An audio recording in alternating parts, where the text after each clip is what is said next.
It's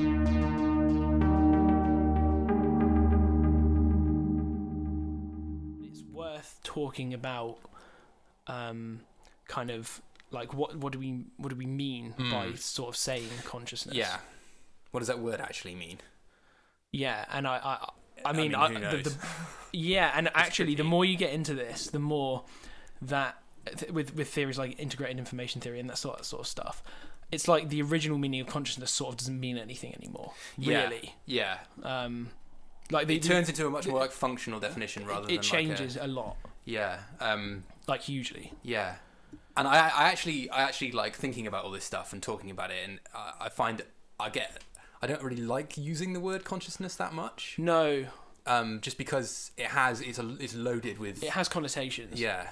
It means lots of things to different people, and Yeah. it immediately gets people thinking down possibly the wrong track, or possibly like a misleading track, from what you want them to be thinking, or what you hope to convince them of, or whatever.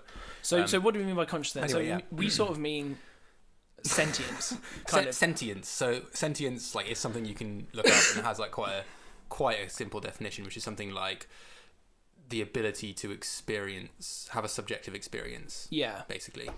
Yeah. So the fact that It's self-awareness. self-awareness comes into it. Yeah. Like the And fact having like internalized thoughts yeah. about things that are not happening around you. So for example, I can think up a thought of, I don't know, you beating up some ducks or something. Fair. Steph, it's just a thought. But that's It not didn't happen. No. But I can just like randomly visualize that in my head. Yeah. And just the fact that your experience of the universe, of the world right now is separate from mine. Like you're having a subjective experience, which is like which is unique to you. Yeah. And I'm having one that's unique to me. Yeah. So that's And the viewer is having one that's unique to them. Yes. So that's it. That's it, right? Sentience is that is. Yes, that. that's kind of what we're going to be working with as our Yeah. as our kind of what we mean by talking about when we're talking about consciousness. Yeah. Again, we'll talk about and get through how it gets more muddy, etc., etc. But that's largely our kind of basis for it. Yeah. So an awareness of self and ability to experience. So some of the more old school kind of comments and thoughts and ideas about consciousness tend to revolve around, and we did this really last week in terms of humans being like a special kind of thing and having a life force or a sort of soul or something in them. Yeah. That either people said didn't exist in animals or was like a uniquely human thing, or maybe did exist in animals, but there was like a force, like consciousness was kind of like a. That's probably because for a long time, only until very recently, science has kind of stepped back from it a bit, and the people in the groups trying to do the most explaining about what consciousness were religious groups mainly, and like superstitious groups and things like that. Those were the explanations coming out were along the religious lines, and have been for like thousands of years. So like concepts of afterlife and things like that, like the separation of mind and body, like the fact that your self, like your personality, or like your mind is something that is separate. You could separate from your brain and from your body, and could float off and go somewhere else. And, like that idea is rooted in like religion and superstition and all that kind of stuff. Yes, yeah, exactly. And we're gonna try and take a more kind of measured approach. We're gonna try and use things based on at least some kind of evidence or theoretical basis for some of this stuff. There's no real theoretical basis for things like a soul. There's no reason to suspect that that's really like a thing that's worth discussing. The links between like consciousness and the physical brain, there is a lot of evidence for that. But there is a huge those two things are like intrinsically, like the fact that you can like destroy parts of the brain and the person becomes less conscious. Yeah, like you can have someone who's basically brain dead from like horrendous brain injuries. Just goes to that's pretty strong evidence that like the mind, the soul, or the conscious being is one and the same thing as the brain. Like they're inseparable. Yes. Whereas there isn't really any evidence that there's like an extra like force or like entity that might be described separately. And it's easy to think that because it does sort of feel like there is. Yeah, it totally does. It feels like you're kind of sat inside this like sort of vehicle. You sort of know yourself and all these kinds of things, and there's reasons why that you might feel that way in terms of we'll talk about integrated information, these types of things later. But there's no evidence really that there's a if you consider the physical world to be you basically don't believe in anything like superstitious or supernatural basically. Then if you believe that, then that's fine, but that you can't really do much with that at that point. Exactly, because you can throw in any idea. And what we'll find as we go through this is that you don't need to invoke anything like that. Really, no, you don't. To explain it. You can build explanations for what's going on based purely on like the laws of physics and the physical world, and actually to introduce like an extra component of like some mysterious force. Just complicates things further and like requires like a whole extra load of stuff to be true, like basically like a whole branch of science that we don't even really know about right now needs to exist for there to be like an extra like sort of supernatural kind of soul. That's a good or way whatever. of putting it. There's other. So we talked about some of the stuff last week about the link between animals and humans. And how there's kind of good evidence in evolution that really there's no kind of distinction between humans and animals, and it makes no sense whatsoever to have consciousness kind of imbued into some kind of humanoid at some point in human development. This it doesn't make no sense that like consciousness was like just somehow suddenly formed, some sort of physical force formed in that particular animal, which took hold as kind of this self-awareness thing. It's just it makes no sense. It's very hard. It's very hard. It's impossible to pick the point at which.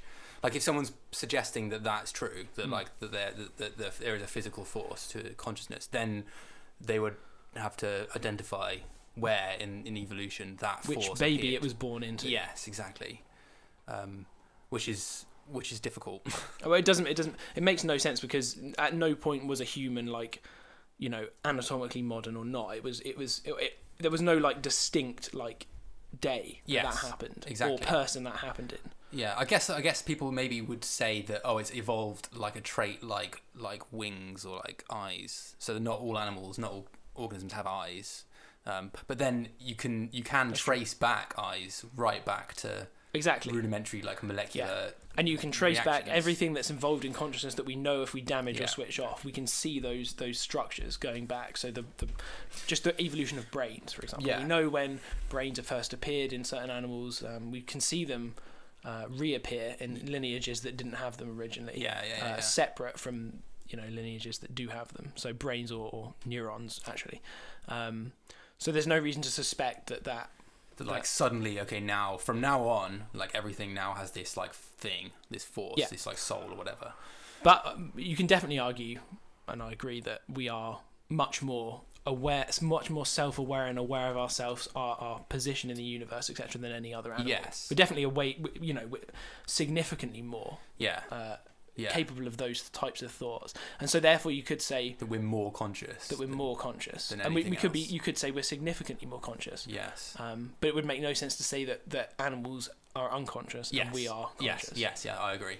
Yeah, the very fact that we can actually have a conversation about whether or not we're conscious and what consciousness is. It means we're more conscious than like a dog or something. Because the dog's not thinking about. Maybe a dog is thinking about this stuff. Probably not. No.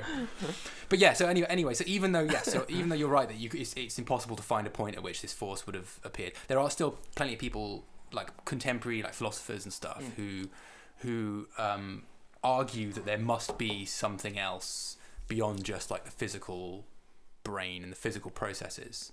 There must be. So there's that thing. So non-physical. It's like a non-physical. There must be like a non-physical aspect to consciousness.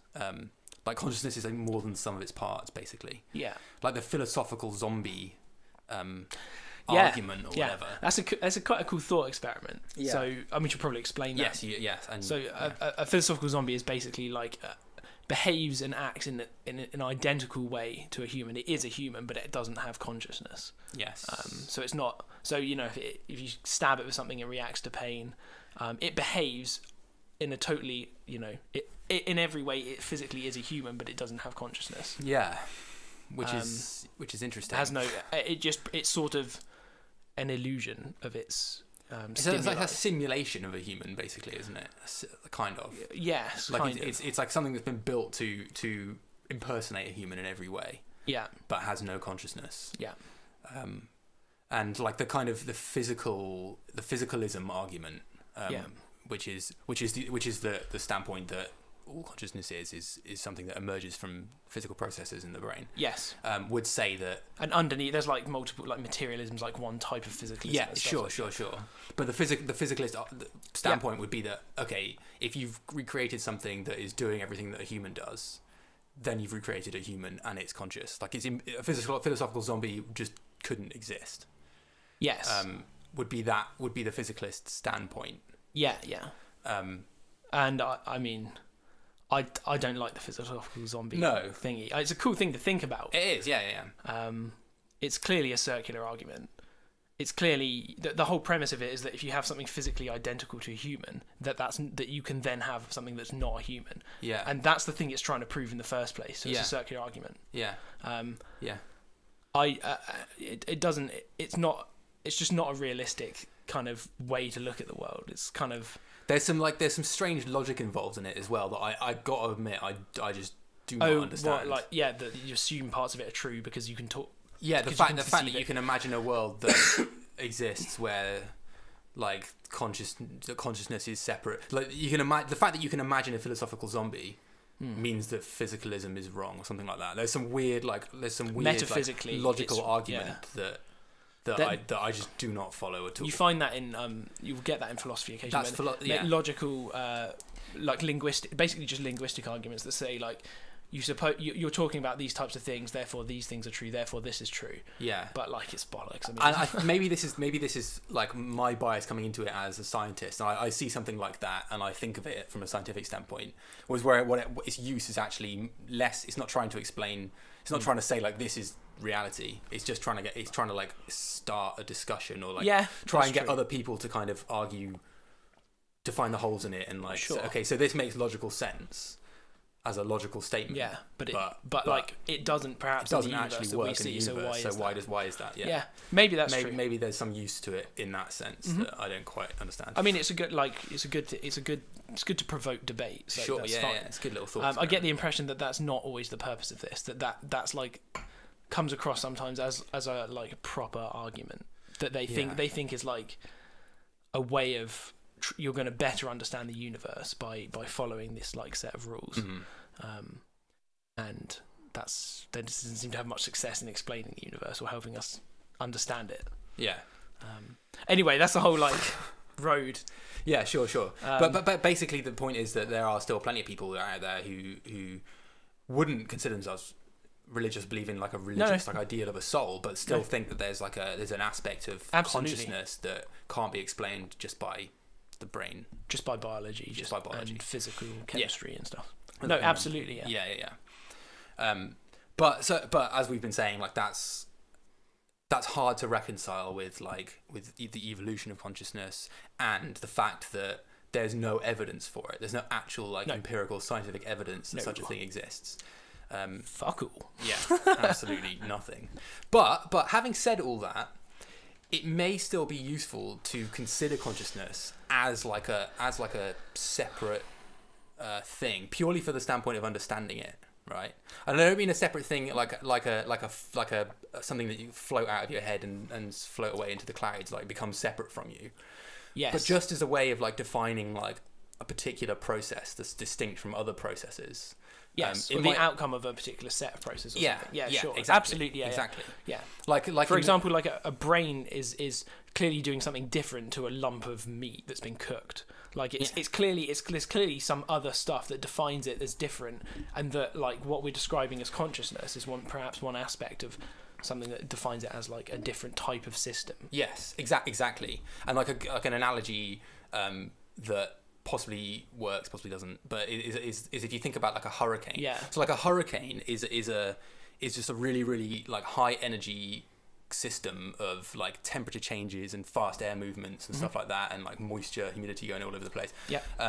That actually when you break it down is just the same kind of processes that are happening all over the planet all the time, like air moving, temperatures changing, whatever.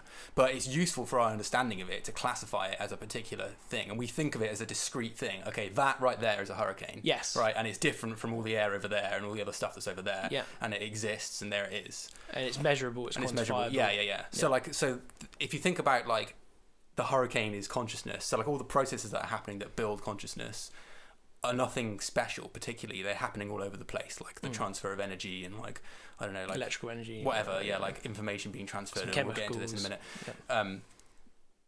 That all that stuff is pretty mundane, and there's nothing special about it, but it's useful from the standpoint of understanding it to describe it as like, okay, this is a particular system, this is a particular thing called consciousness or called sentience or whatever. Maybe. Yeah. Maybe exactly. That's the merit in thinking of it as a thing. And that maybe in the same way you could take a thunderstorm and it kind of develops into, it has a swirling pattern, it has these areas of low pressure, and it's kind of like a proto-hurricane if it's got enough. So maybe some types of like animal consciousness, you going back to like bacteria, are kind of like that thunderstorm. Yeah. And that when they get to us, the conscious system is suddenly like has to be way more complex and hierarchical and structured in a way that a hurricane, it sort of is. Yeah. But it's kind of like an evolution above. There's more energy and more stuff going on in a hurricane than a thunderstorm. It becomes like a more defined like object. Yeah. And in the same way that I mean, maybe that's a bad analogy, but it's. Yeah, I mean, it kind of works. Like, just don't look too closely at it. Don't look too close. Like all of these things, like it is hard to find like a good analogy for stuff like something like consciousness, because there's just nothing else quite like it's super hard in the universe, really. But as far as we know, well, yeah, nothing else we see on Earth. Yeah.